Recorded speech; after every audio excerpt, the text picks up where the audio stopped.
I went home with the waitress, the way I always do. How was I to know she was with the Russians too? Come on, clap along with me. Let's hear it. Everybody. I was gambling in Havana. I took a little risk. We'll add the clap in post. Send lawyers, guns, and money. And get me out of this. Oh, yes, it is the Steam Gentleman. And since, we are a nefarious organization designed to take over the world and influence your mind via pop culture and social commentary, that was my little epitaph, my little send-off to the one, the only Henry Kissinger, who left us this week. I figured, it was as good a way to send it off. He never particularly participated in such a thing, but that's definitely what people under his form of what's the word I'm looking for? Help me out here, Greg. What am I looking for? Diplomacy. Ilkage. Oh. Yes, there you go. Diplomacy. Certainly, we're singing that song by Warren Zevon. So I figure that's the best way to send him off into the hereafter, because lawyers, guns, and money. That shit was happening without a doubt. I feel like wherever he is in the High Rollers Club, when as I say, when it comes to body count, he's at the big table. Like Stalin, Pol Pot, Mao Zedong, they're all at that. He's at that table. Okay, he walks in. Hitler's like, "Booby, come on in." I mean, Putin liked him. Xi Jinping liked him. I mean, exactly. You think when these people are your biggest fans, we can say no more. Well, we think we're gonna stick you out there. We can't get off on the high horse. Every single one of our presidents have liked them. Let's. Hey, it's just there. But I'm just Obama did. I'm just saying. But I think Biden does. It's likely. Yeah, research is not going to be kind to you on that. It's one of those things that I'm just saying they're not going to put him out at the kids' table with the Dahmers and and Ed Kempers and whatever when the body count is in the tens. Like, you get to sit at the big table. This is the big this is like the executive lounge wherever you're going. Way to find out you don't make the Hall of Fame. Wow. I mean, it probably is one of those things, right? Andre Chikatilo with his numbers is like, come on. Really, that's their own fault. I mean, Dahmer, how many people were you going to eat? I mean, as many as they would let me. Still. I mean, Joey Chestnut of humans, buddy. I mean, like what, 20, 30 tops your whole life? Right. You're probably max out, maybe 50. If you're really gluttonous, like, come on, man, you weren't gonna hang with guys like Kissinger. That's insane. No, your choice also got you fucked if you wanted to get to the big boy table of I guess genocidal murderers, which is interesting way to start December. I mean, happy holidays. If Old Testament, it was post Thanksgiving. If Old Testament God turns out to be the God, then he'll be fine. Oh yeah. That's hey, absolutely. That's Old Testament God would be totally cool with Kissinger. I mean, it's all part of the Hey, plan. This guy, he didn't even use a flood. Look at him. He's great. Look at it. See, it's fucking guy. I didn't do that. I had seriously had to flood the whole planet. That is insane. Yeah. Nice job. I'm impressed. I don't say this to many people, but I am impressed. You just used the power of diplomacy, détente, and the U.S. government. And Noah's in the corner, like, he didn't even have to build a fucking ark. How about you fucking figure out how to move 2 mosquitoes across a goddamn flooded planet? I mean, come on, man. I did all the heavy lifting, and this guy shows up. Fuck this guy. Did too well. Yeah, there's probably some serious animosity in that area. Yeah, it's true. Way too well. It's that tight hug. It's that tight bear. It's to tell people Oppenheimer is up there too. Oh yeah, you gotta definitely. Yeah, at least, absolutely. Had his moments anyway. Well, it is indeed the Steam Gentleman, your number one place for pop culture social commentary. That is absolutely right. We are back on it. We're keeping Gary you up to Glitter date of on genocide. what's the Gary Glitter of genocide. Holy shit. Holy shit. About Gary Glitter. Only one Oh, song, but you're gonna hear it for the rest of your life. Yeah, absolutely. You know, it is. I think we got him, guys. I think we got him. The artist, not the person. Relax. Yeah, we're back. We're back. We're at it. We are here. That's a different section. Trying to bring you into our twisted, strange, skewed world of pop culture and social commentary. Getting down to those things that bring us, that's the holidays. It's what brings us together, right? The strangeness of talking about human genocide and Marvel movies, right? There's just no other podcast you're gonna find that's gonna bring all those things and knit them together so tightly. I am Josh, sometimes known as the Birdman, sitting up here in Beantown, Massachusetts. Yes, as we're starting to get colder. I do have a large inflatable AT-AT on my lawn to defend me against the rebel scum and to execute the war on Christmas as it should be. So I will have you all saying happy holidays, whether you like it or not.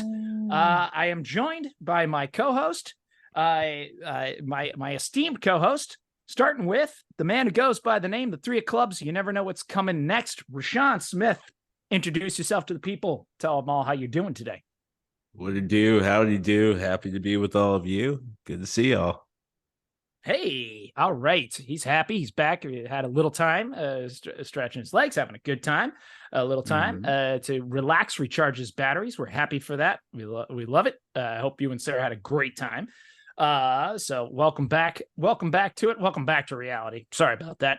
Can't keep vacation forever. You know how it is. So it's not a fantasy if you're always there.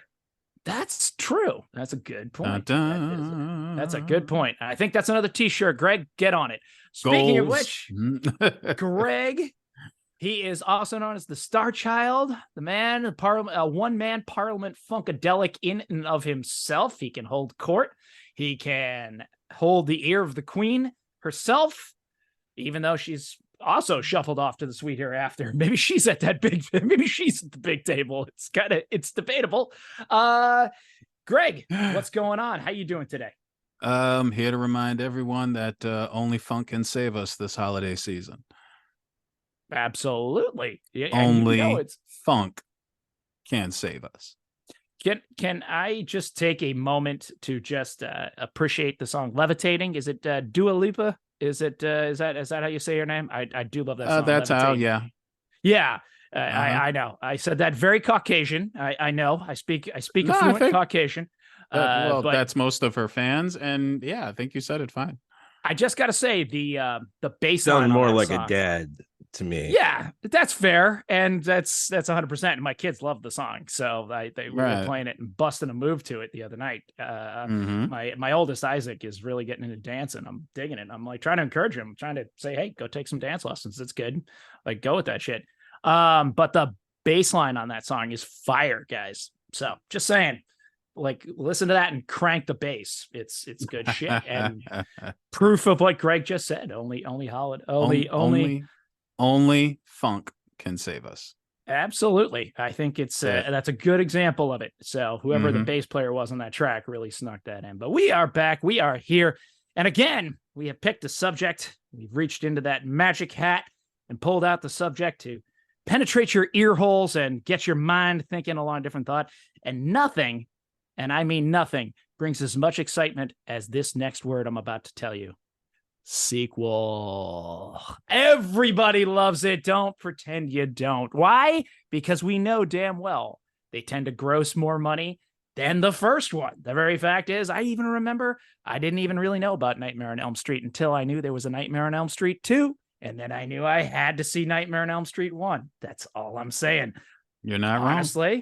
Honestly, not a good sequel. We're going to talk about good sequels today. We'll get to not a good sequels at some point, and then they score gold again with Nightmare on Elm Street 3, right? Maybe it was an odd number thing, but that got me to see Nightmare on Elm Street, which was the better of them. So sequels, those are the things that we're talking about today. And today we're talking about the sequels that we love, the sequels that got us excited. Even dare even say, if not better, but just at least worthy, and maybe a few of the better sequels that are out there. That's what we wanted to talk about today, heading into the holiday season, particularly just because, all right, I haven't seen the newest Marvel movie, but people are not exactly over the moon over it. So I wanted to bring something cheery to the holiday table as we got started today. So hopefully we're all feeling pretty good about that subject matter today.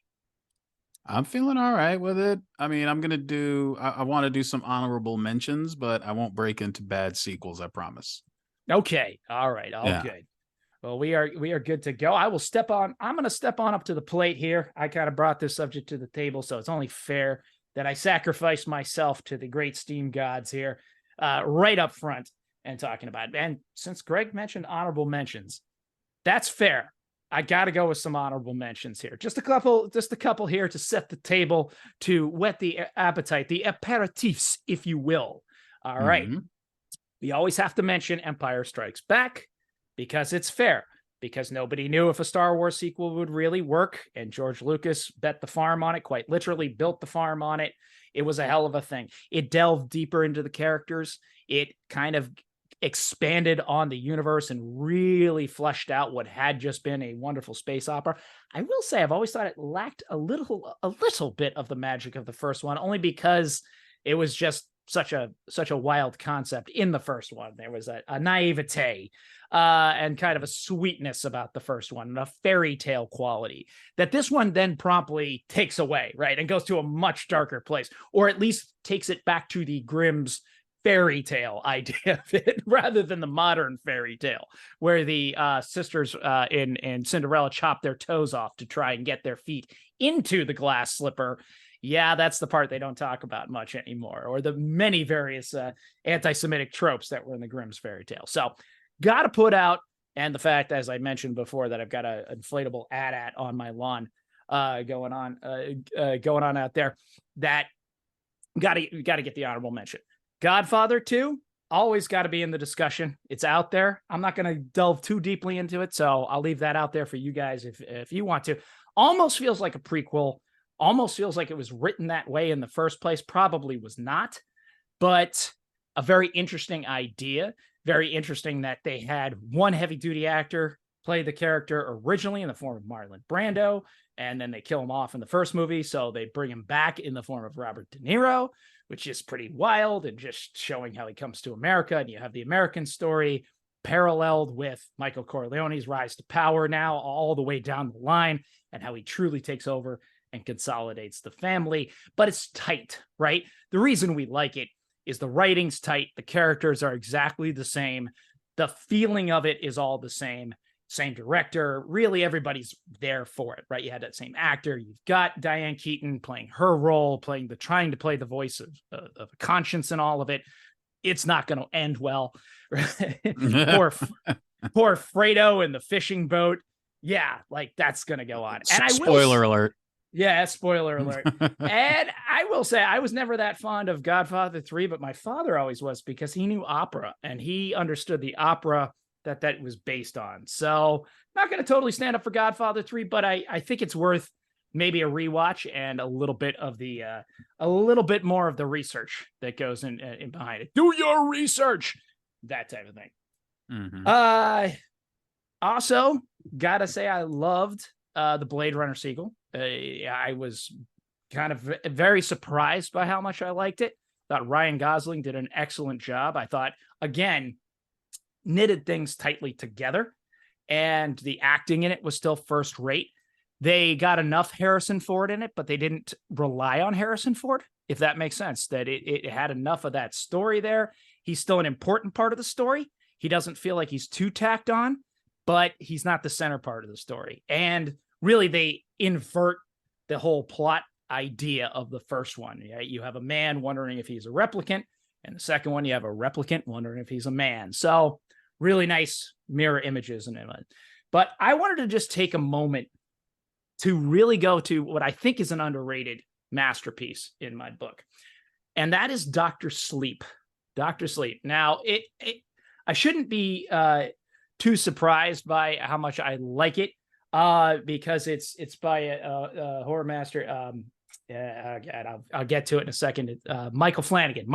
Sorry, I'm getting old. It's getting harder to remember. But Michael Flanagan helms this thing up, and here's why I loved it so much.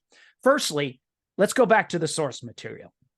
You have The Shining by Stephen King, which is a hell of a book. Really, one of his best early works as he's coming out, as he's putting things together, as he's really honing his craft. I've been to the Overlook Hotel where he wrote it, where he had the original idea, which is, interestingly enough, notoriously haunted, where not in the same way that his Overlook Hotel is haunted, but that people see spirits a lot of the time. There's a lot of apparitions that people see, a lot of people in older garb that interact with the guests on a fairly regular basis. And he was up there and just sort of imagine this sort of isolated state.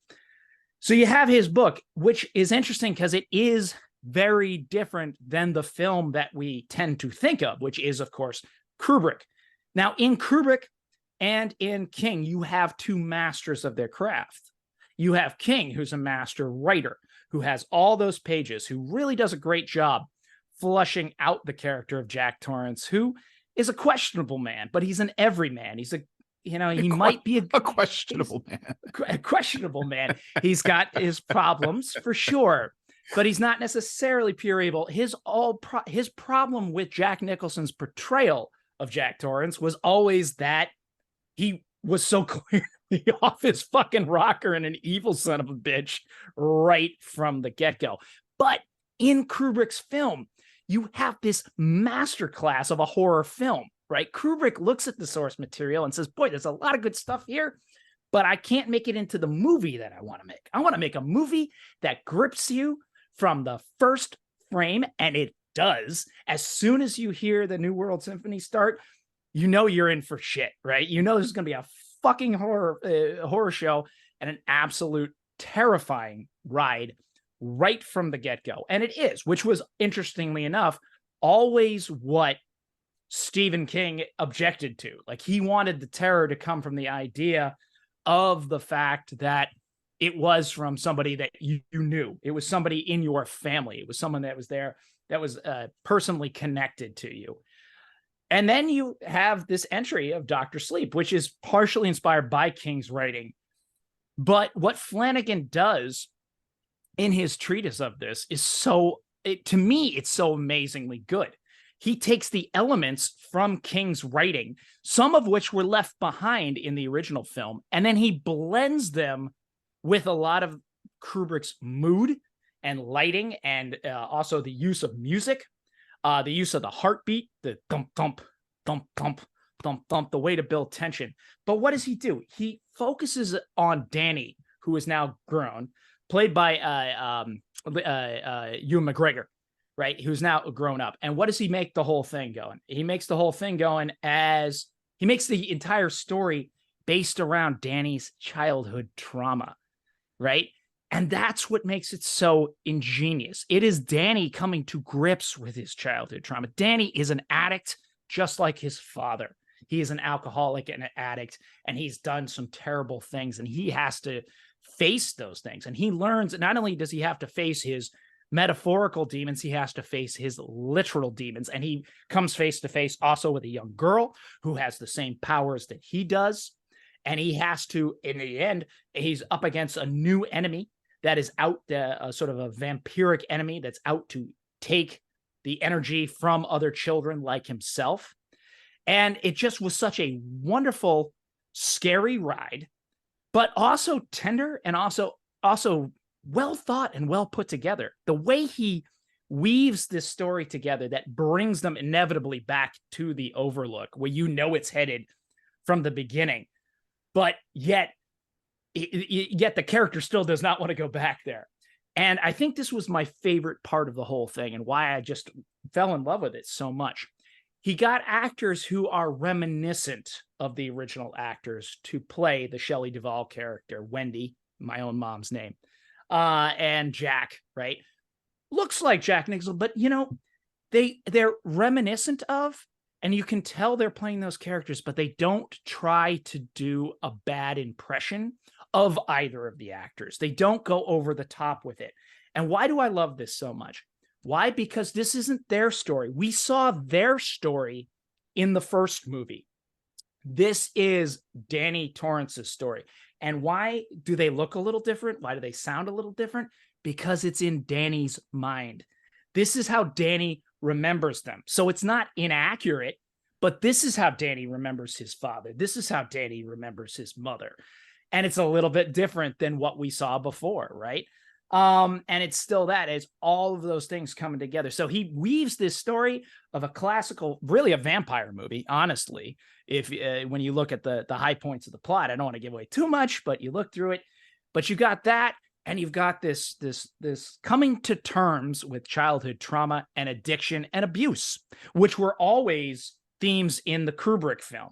So he weaves all of that together. He even adds back in certain elements that were in the original Stephen King ending, and the way this film ends. I'll try not to give away too much again, but the way this film ends is the way the original Shining book ends, which is not the way the book ends for Dr. Sleep. And I thought that was a monumental task for a filmmaker like Mike Flanagan to take on. And I thought, yeah, I'm a huge fan of his work. I just finished Fall, the House of Usher, which is also about another one of my favorite horror Gothic writers, Edgar Allan Poe, of which he waves all those themes in, and he weaves those into modern concepts. So I'm a big fan, a big proponent of anything Mike Flanagan right now. I'm sure he may eventually get to something that I'm not as fond of, but right now I'm definitely all on Team Flanagan. Yeah, give us all enough time. We'll all fall on our face eventually, right? But yes, if you haven't seen it, go watch the original Shining, or read the original Shining, watch the original Shining, and then catch up on Dr. Sleep, because I know it didn't do so well at the box office. I know it was kind of overlooked, but really just one of my favorites. I rewatched it this Halloween. Really just impressed with it. Loved it. So there you go. There's my little recommendation and my pump up for the sequel that you didn't see. And it didn't have a number in it too. So there we go. That's... Yeah, I mean, it didn't do well in the but it was, like people like you, like it was respected. I feel like, nobody was like, this sucked, but I think it was just like one of those sequels where people, felt like, it's been a long time, or you just don't make a sequel to that movie, not going to see it. But yeah, I enjoyed it. I thought it was definitely a solid sequel. And yeah, I agree. I'm glad they didn't try to do an exact, or the facial de-aging technology or any shit like that. Exactly, right? They went, that's one of those things that is so common right now, and he could have done it, but I like that he just made the actors look reminiscent. You knew who and same with right. Same with who he chose to do the Scatman Carruthers character, right? I mean, you got the idea. It's not Scatman, but Scatman Carruthers is dead. Yeah. Shelley Duvall, all right, questionable. And not just, and your audience understands that. And that's what I think it really does when you do these, is like you just kind of show that little bit of your audience gets it, and you don't need to go that extra mile that'll just fuck it up.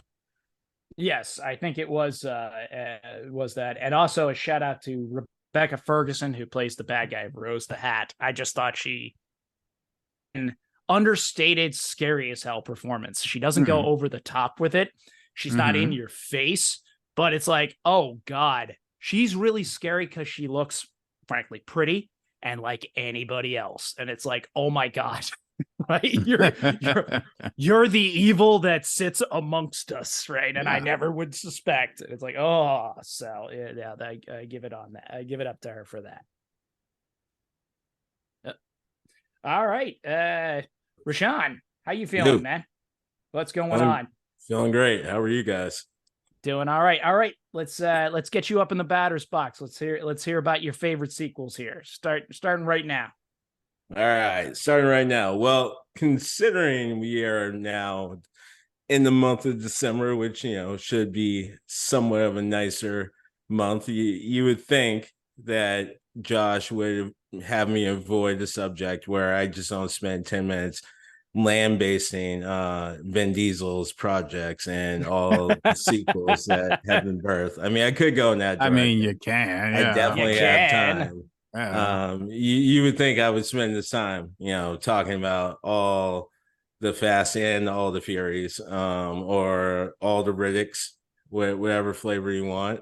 But I'm not going to do that. Surprise, surprise. I came, I guess, prepared with the assignment. And I could also, talk about the ones that we just totally left on the shelf, right? And I mean, like Land Before Time too, or like if you want to talk, TV series after the movie, Ferris Bueller, the TV series, we just totally leaving those ones off the list. And I get that because, like Josh started with Empire Strikes Back, we covered the classics. We handled that.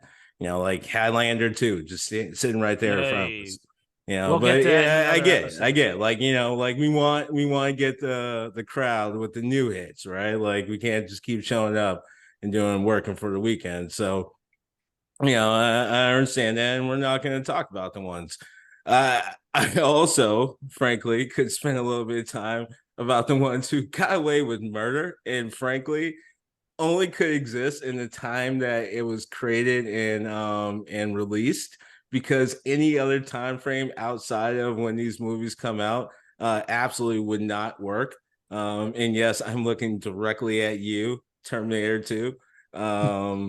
So we could talk about that, but I think once we start going into a conversation that includes James Cameron, we've already lost control of the mission. So actually, I really want to just focus on two sequels that I frankly think nailed it, and for two distinct reasons that I think sequels should pay attention to if they really ultimately want to entertain the fan base that made them successful enough to make a sequel. And funny enough, those two movies are, one is Next Friday and the other one is Aliens. And for two very separate reasons. So starting off with the easier one in the sense of Aliens, in the sense of kind of similar to what you said about Terminator 2, you kind of had to do it in the time that it came out. People have to understand that in 1986, that was in the full throes of action movies for the decade of the 80s. And frankly, I would argue there were probably more action movies in the 80s than any other decade in cinematic history if we had like charted. So it kind of was set up for it.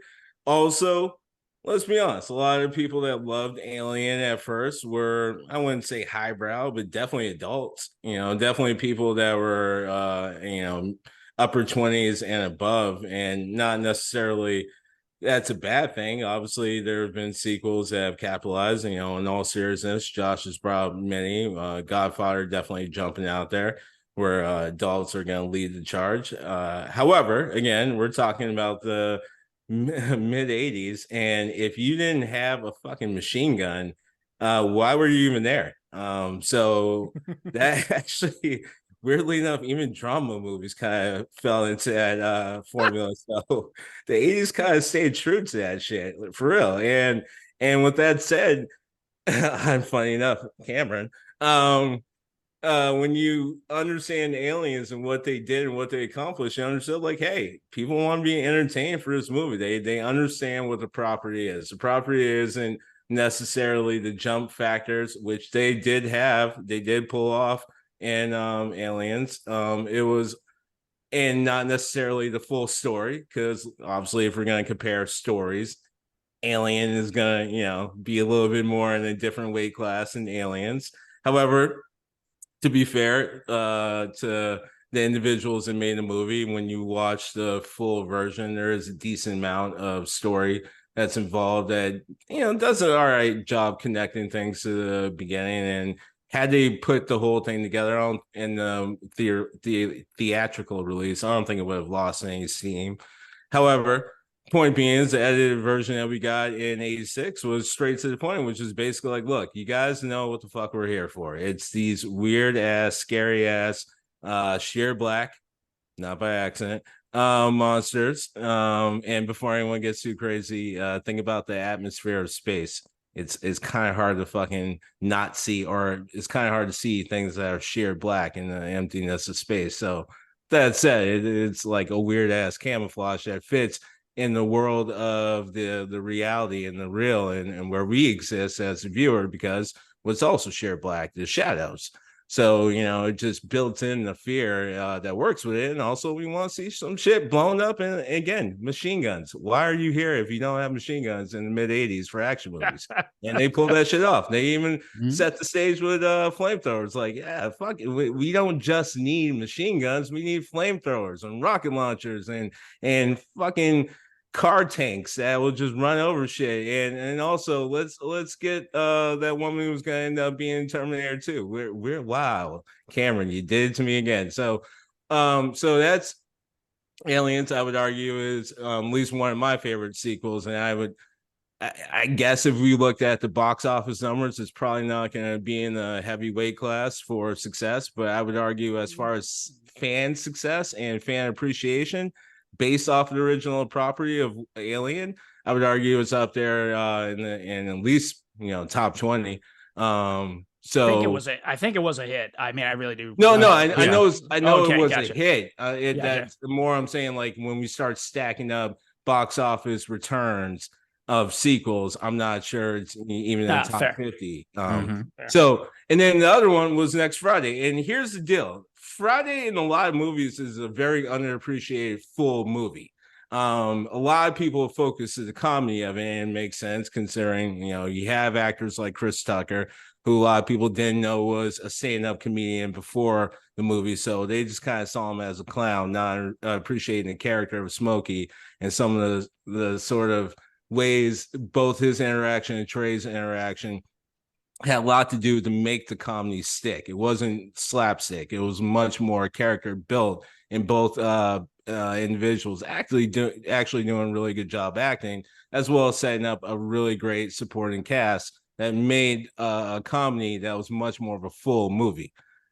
In a very similar way to what I was just talking about with Aliens, Next Friday understood the freaking, I don't want to be corny and say the assignment, but understood like, okay, we got that Friday was a full movie. It was a classic in a lot of different ways, whether you like it or not. There's a lot of different elements that came out of the movie. You can't just pigeonhole it in a comedy.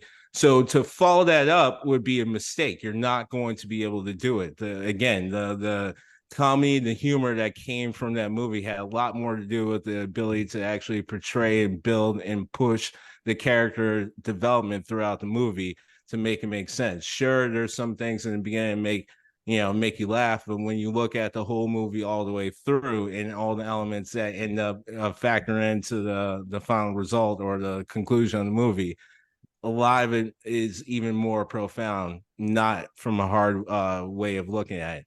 Next Friday is like, yeah, so we got that, and we're not doing that. We're not even going to fucking try, because also we understand people at least came to this movie and appreciated it and rewatched it, at least for the first few times before they got on in depth like this asshole 3 of clubs, was because it was funny. So we're going to focus on that. We are going to, similar to Aliens, we know the aliens, so we don't have to spend time on backstory. We already got that. We're just going to focus on the action. And Next Friday does exactly that. They focus nothing more than on the jokes. There's like very little on the story and drama because they don't need it. They don't care. And they also know they're not going to repeat it. And that's a mistake a lot of sequels make, that those two, and the reason why I think they're successful, did not make. Love it. Love it. And all I can say is now I have a machine gun. Ho, ho, ho. I mean, right there, you're 100% right. That summed up the mid to late 80s 1000%, right? What else? What are you doing here if you didn't bring a fully automatic weapon? What is the point? Why are you? How do you have a movie that doesn't have a cop that's been suspended? Right. Or has just 48 hours to bring him in. you tore his arms off. He had a spare. You took out 3 city blocks. It needed to be remodeled. Yeah, that's so true. Every cop was fucking suspended. Like, every good? Cop was fucking suspended. Yeah, that's how you knew he was doing his job. He was suspended. It didn't seem to stop him. He still had plenty of guns. He still just went out and did what he did. I think the ultimate on that was actually a James Wood movies called James Wood project called Cop, which I don't believe ever really reached the theaters, but I did see I did see it when it came out to video, which actually had the climax of the film in the trailer. It literally gave you the end of the film in the fucking trailer. Yeah, which is I'm a little surprised. I mean, if we're gonna talk about this, I mean, was there a better sequel than Another 48 Hours in this period?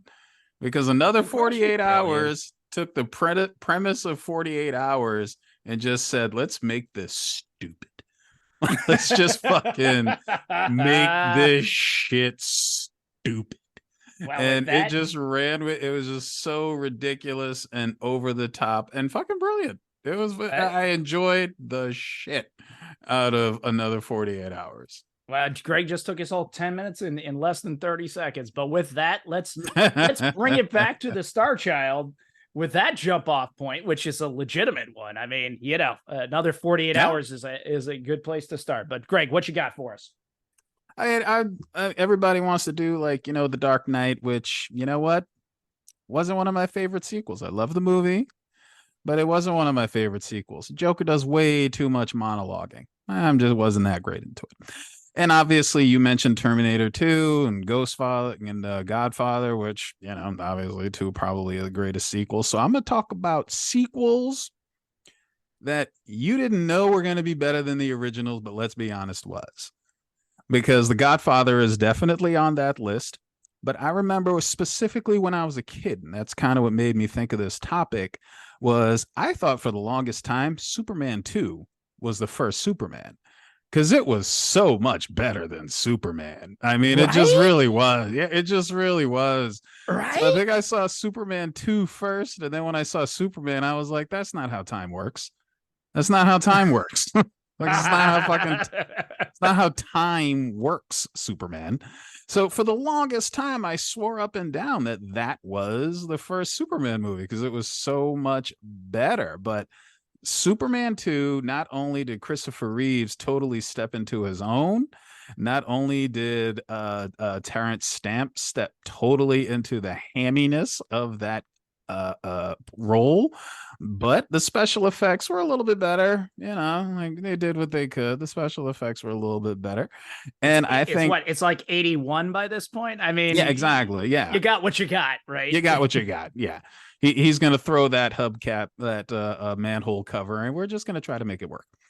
So that, you know, examples like that, or Lord of the Rings, The Two Towers.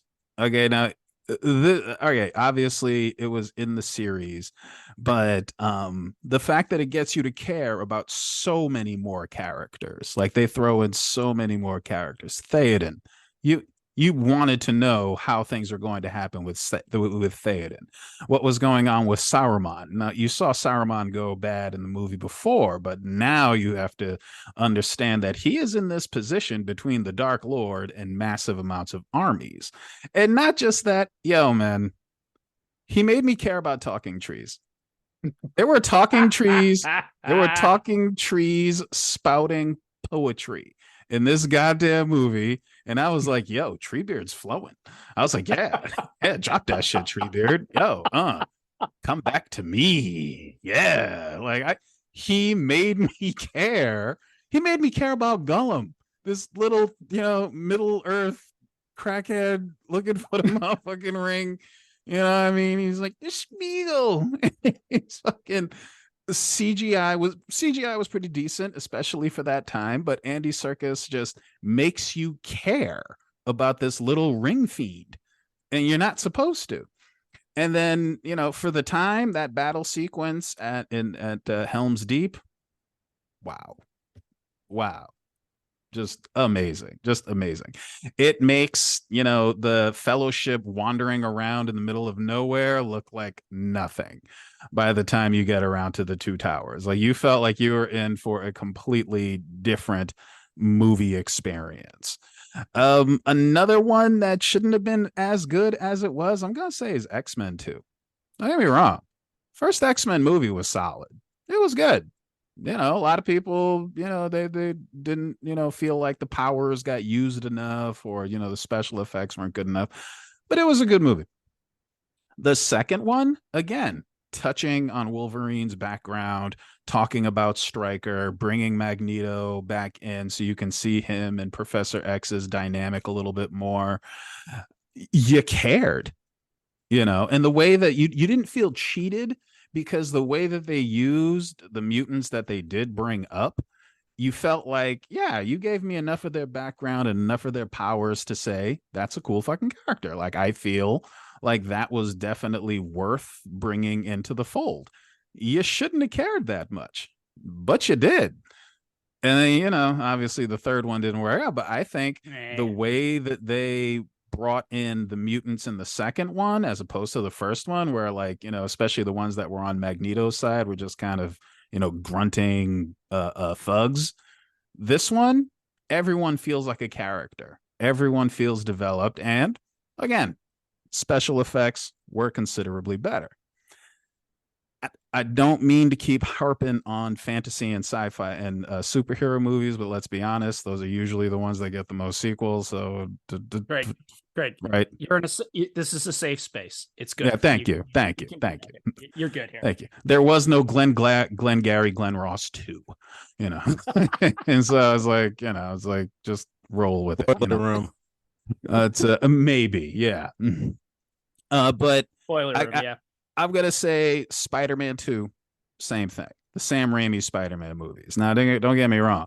Sam Raimi, I mean, he is also kind of like James Cameron. Like, you're here to watch a Sam Raimi movie, and this shit is gonna be nuts. It's gonna be fucking nuts, man. It's gonna be nuts. And the second Spider-Man movie, come on, far and away better than that first Spider-Man movie. I mean, first of all, the Green Goblin, he didn't even look good enough to beat a Power Ranger.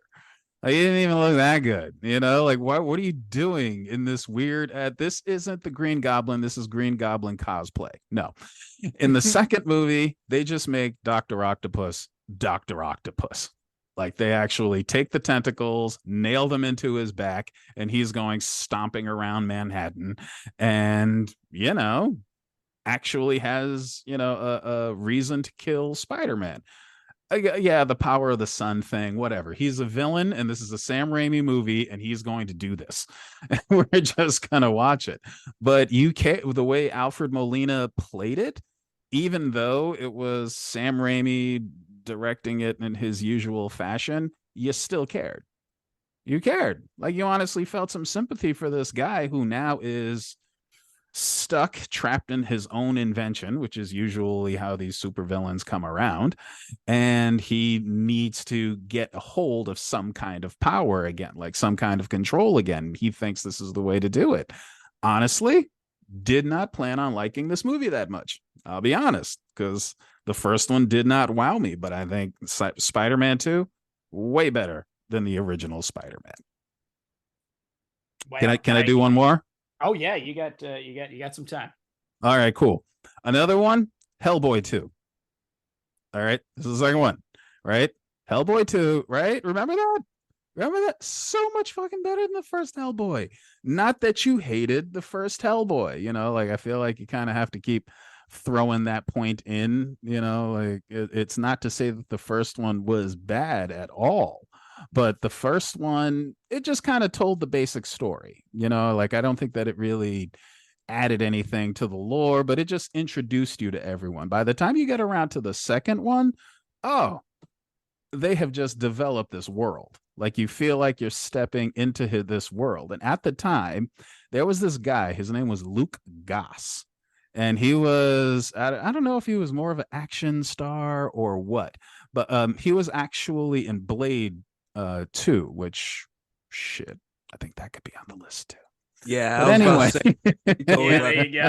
totally left it off. I was thinking that the whole time. Yeah, I think so. But anyway, we're not gonna get everything, people. Luke Goss plays the prince, and the action scenes with him going against Hellboy and anybody else, all the little details, all the little creatures, all the little Easter eggs, like, just absolutely a brilliant movie. Honestly, a brilliant movie. It's a sequel that made me forget about the original. And I think that's kind of the best thing that you can say about a sequel. And then, of course, Wrath of Khan. There it is. Yeah.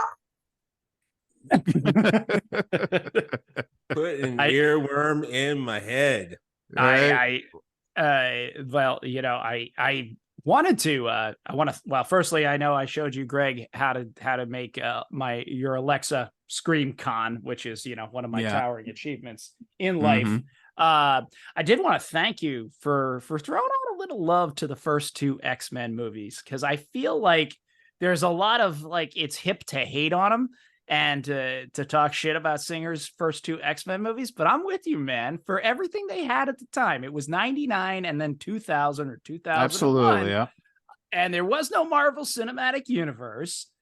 And, I thought they did a damn good job on both of them. I was happy walking out of. We're not going to talk about X-Men 3, but we're going out of there. Why not? Why not? Because if you like 2, you better like 3. Because no, 3 sucks. Really bad trend on Wolverine. 3 sucked. Fine. 3 sucked. You didn't get me to be the bad guy in Vin Diesel. Congratulations, Diesel. Enjoy your December 2023. However, you're gonna make me be the bad guy in this, because I actually did like. I'm with you guys. I actually did like X-Men 1 and 2. I think it was underappreciated. I agree with all that.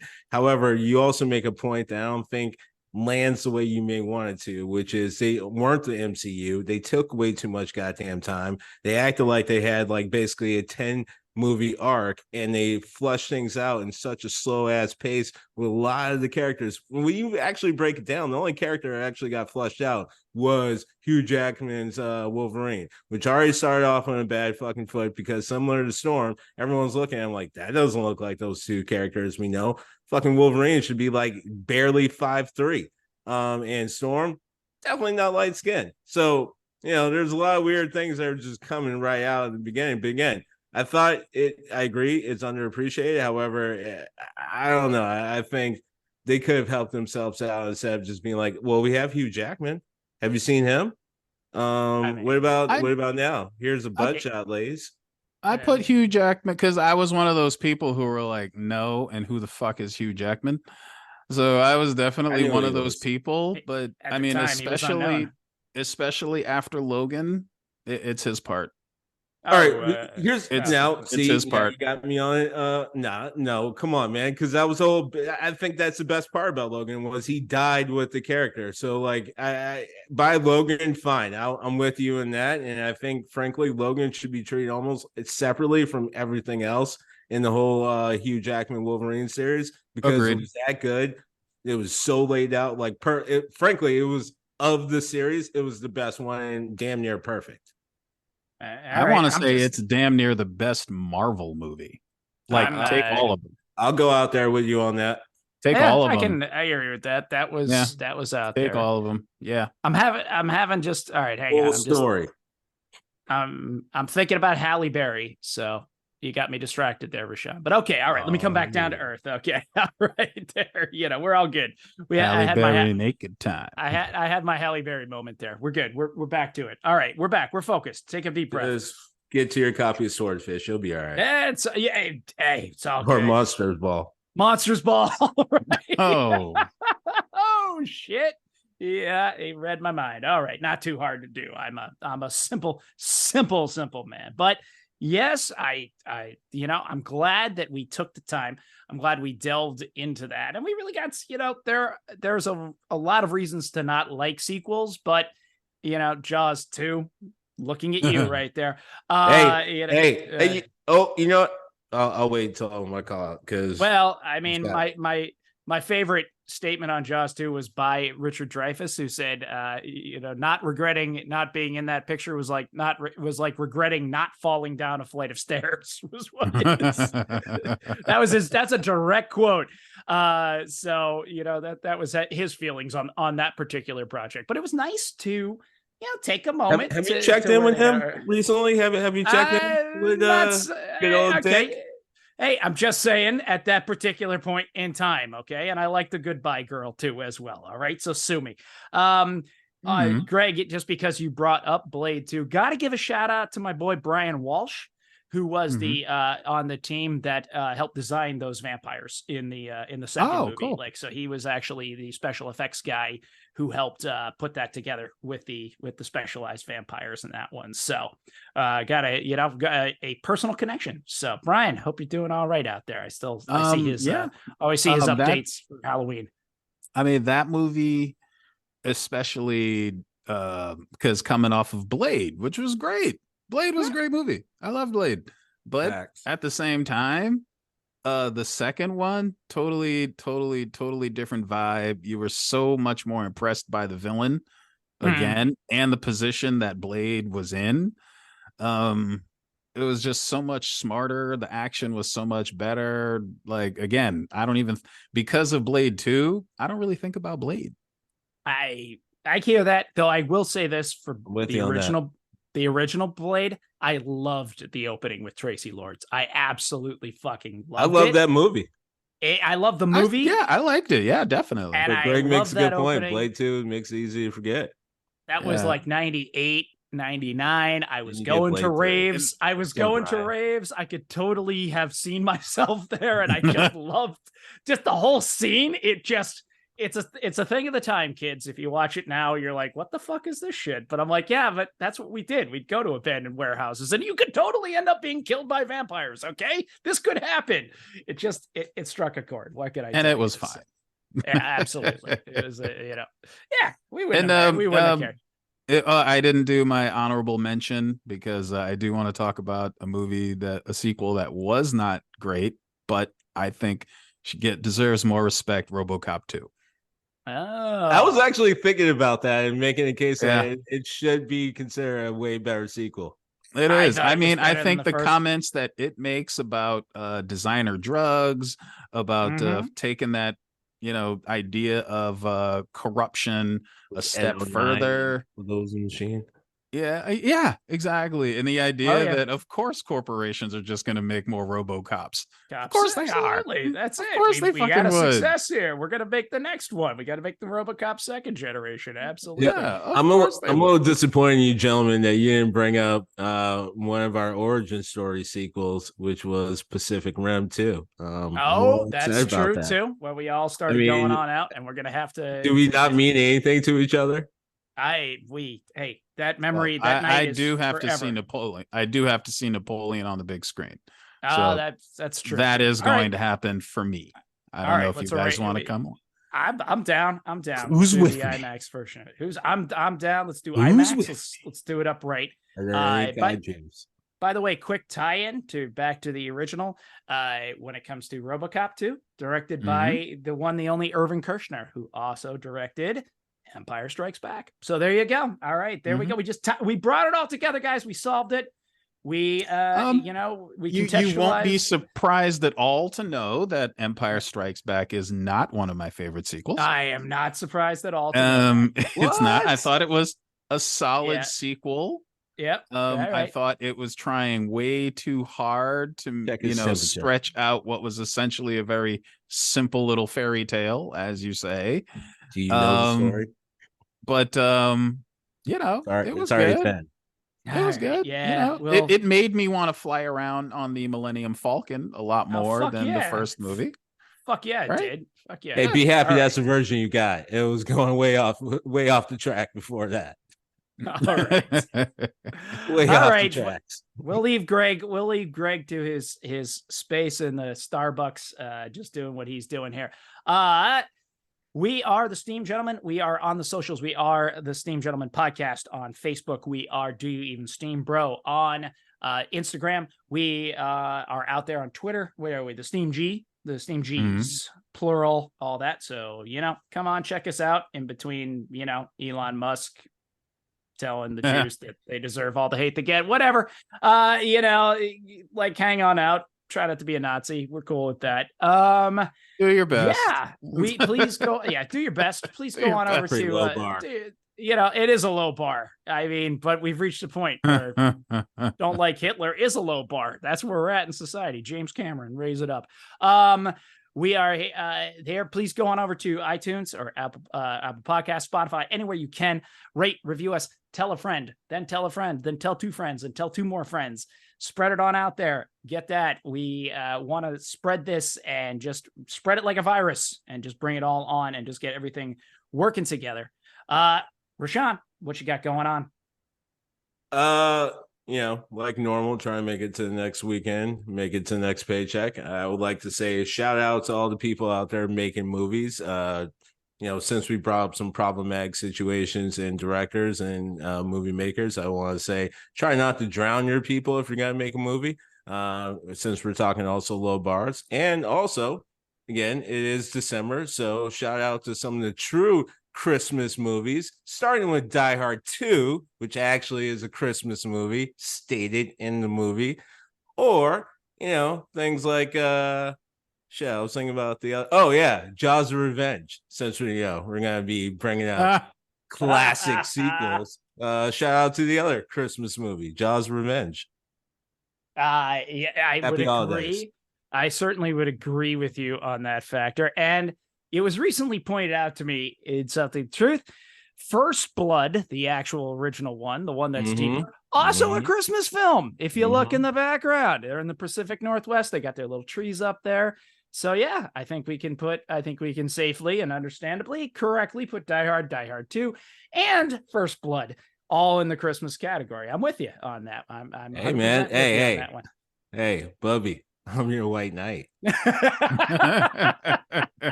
Greg, what you got going on? What you got going on for the rest of the day? I'm gonna watch some. Although I will say, as far as Die Hard is concerned, if one of the hostages was Santa, then I would be willing to call it a Christmas movie. But I still can't call it a Christmas movie. I like the idea of you bumping us up to being the podcast equivalent of pop culture STDs, and that's Absolutely. it. Like, on a real level, or like something curable. Like, right. About 2 weeks worth. 2 weeks worth of pills, and you're Sailors love us. Whatever. There you go. Shot of penicillin, and you're good. Yeah, you're good to go. That's it. My wife's been, I'm just doing the holidays, man. My wife's been watching Choice podcast of pirates. My wife's been watching Outlander, and just goes to show you like the age I'm in as I'm walking through, and I'm like, how does she explain the like multiple cases of syphilis and gonorrhea? I'm just kind of curious, because like God knows what else. And she's going back to the 60s, so even then, like the medical care, it's so. Speaking of which, it's funny how no historian ever wants to look at the rise of certain religions and syphilis. Yeah, because I'm willing to bet one probably absolutely the other to make the other really stick. Like, hey, something in the sky talk to me. What? Get the fuck out of here. I talked to it too. All right, what say to you? I don't know. Let's write it down. I don't know. Let's go. Let's do this right now. Can't even say. Yeah. So, aside from the fact that we're going to send you off with the idea that most of the world's major religions were the equivalent of Tinder back in the day. Hey, you matched. Byproduct of. To be clear, byproduct of. Yeah, once the brain really started moving into like brain leaching type of like schizophrenia, that's when we're hitting the sweet spot. I think you're that's absolutely when we're right. talking about floods that will fucking cover the whole planet. That's we're taking. There you go. Now we've brought it again. We've brought it all together. Send off to y'all. Send off to y'all, Henry Kissinger. You were a man. You're part of history. That's for damn sure. As Monty Python said, nicer legs than Hitler and bigger tits than Cher. We'll take it on out. Way to go. And there you go. That was Monty Python, no less. Yep. Yeah, I did. I spared you my British accent. But what in the state, Bono? Absolutely. All right. We are here. Thanks again for joining us. This is Josh the Birdman saying, keep your feet up. Hey, keep your head of steam on.